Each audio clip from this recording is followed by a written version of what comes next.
The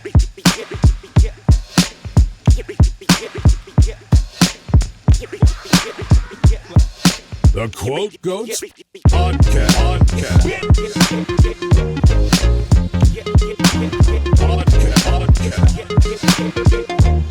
The Quote Goats Podcast.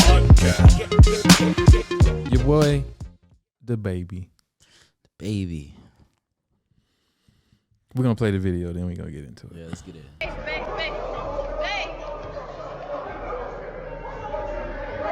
So I guess they like back. Did it already happen?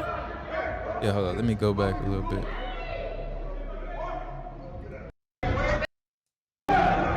So it look like they backstage,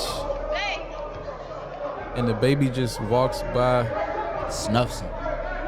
He do it like a little spin move though, right? Yeah, it looked like he tried to surprise him type shit. Play it back. Boom, Yeah. spin move. But old buddy, I think he got one in right after that though. I think he rocked him a little bit. I think he But did. the baby definitely rocked him though. Yeah, he definitely did. Rocked his shit. Like, that's crazy. But what why you think he did? Do you think Buddy said something slick? I mean, it was his own artist. I know his name is Wisdom. I never I never heard of him. I didn't even know he had an artist signed to him. Me neither. Apparently, he been signed for like 2 years. Maybe he puts him in a feature or something. I haven't heard of him. I looked at his Instagram earlier, and I seen some videos of him, like some thrillers and shit with him and the baby. So he's obviously signed, but maybe he's just like a disgruntled artist who like been talking shit lately, and maybe he said something slick when he walking by. Yeah, he probably, or maybe it was like an altercation about, money or something like that, or, something about a contract. Or Yeah, maybe shit. this shit been Because I've bubbling up. never, correct me if I'm wrong, I've never seen anybody snuff their own artist. They own artists like in public like that. Like that. And don't get me wrong, like I know the what do you call it? The reputation of the baby, like he's known for like knocking people out for clout and shit like fighting that. At this point, he is. But then, so when I first saw the video, I was like, oh shit, like, okay, damn, this nigga knocked somebody else out. But then when I saw like his own artist, I was like, wow. You already, do you? You know what I'm saying? If that's your personality, okay. But you already did the shit with the, the LBGT community. I think he on a path to like ruin his self. You know? Yeah, because he's really good. He's he's really good. Artist. He really stamped out like.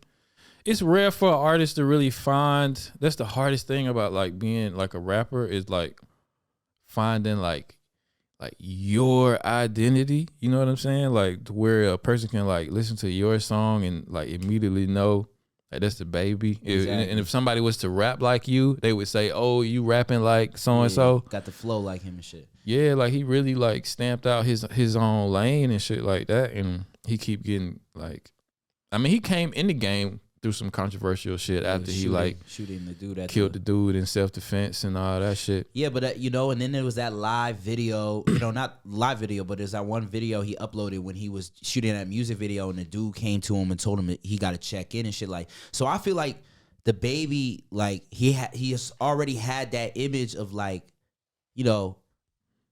fighting somebody. Like even Lil Durk referenced that in one of his lyrics. Yeah, like, he the tough guy. So so I feel like now it's gonna be very hard for him to pull out of this. Like, yeah, it's gonna always come to him because then you have now like the incident with him that happened in the mall.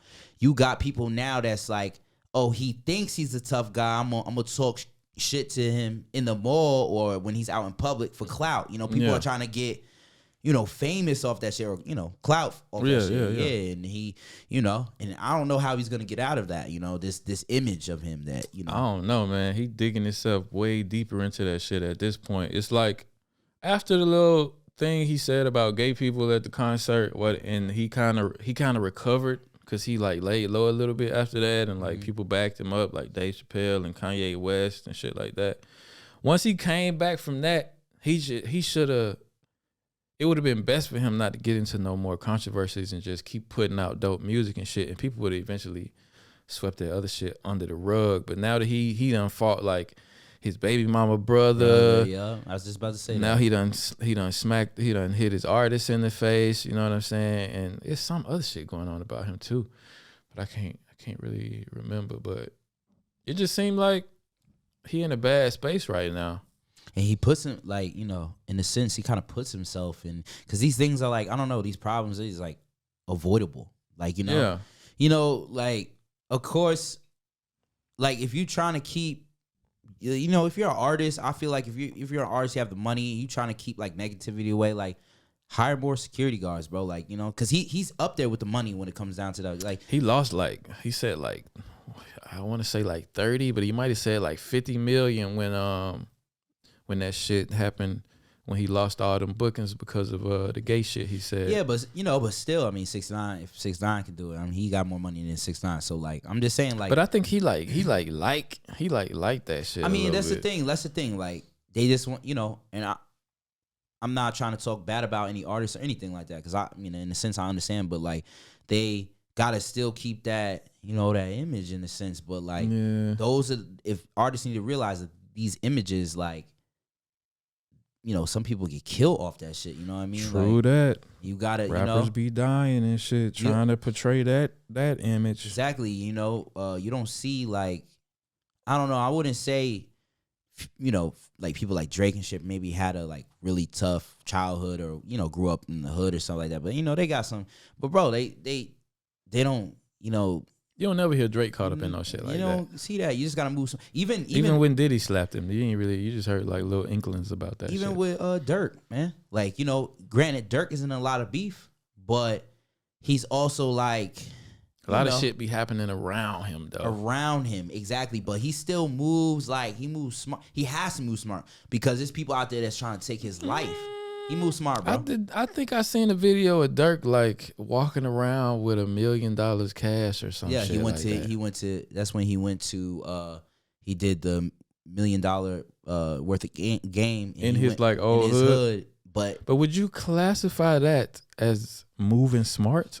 I would say so. 'Cause I would not. I would say so because he had, not only is he in the area where a lot of people, like you saw, I don't know if you saw the interview, he had a lot of people around him that really, if you know what Dirk is about, like them people, like when it comes to the street shit, like they will, you know, they will probably die for him type shit. Like, you know, bro, $1 million? But bro, he also we don't know what happened behind the scene. Like, I'm sure he has security, you know what I'm saying? But do you think it was really a real $1 million, or you think it was prop money? That was $1 million, bro. Lil Baby gave him. But it was a lot of niggas Lil there. Lil Baby also gave him some bread to take there. To me, that seems unnecessarily like dangerous. You know what I'm saying? Because like, even if, okay, you're a rapper, you got an entourage, right? You got niggas that you know, they probably been there from day one. You know they all them. You know. But the larger your circle gets, the more people that you bring in. It was a lot of niggas with him with that $1 million. You know what I'm saying? Yeah. And my point is, the more people you surround yourself with, the more likely it's a snake in that bunch. I disagree. See, that's why did you watch the interview? I didn't watch the whole interview. You gotta watch the interview, and you gotta watch what Academics says. You know, shout out to Academics.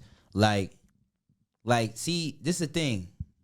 I don't think so. There will be a snake within his group. You know why? Because if you watch the interview, you can tell Dirk knows like all that shit that he does, what it comes with. Because he literally, okay, you got rappers who you know, they're from the hood, they come from these bad areas, and they got a lot of niggas that was also with them, but they're not really doing much for the people that they left. But Dirk, he pays, it's a fact, like he pays for he's bonding people, like people within that big group of, you know, I don't want to, you know, say, you know what he's about. Yeah. He pays for everything, bro. Like, it's like, and so. But there's niggas that'll even be envious of that shit, man.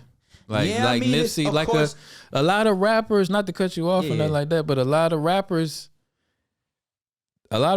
die in they fucking own hood. In their own hood. Look at Nipsey Hussle, Young Dolph, you know what I'm saying? Fucking Mo 3.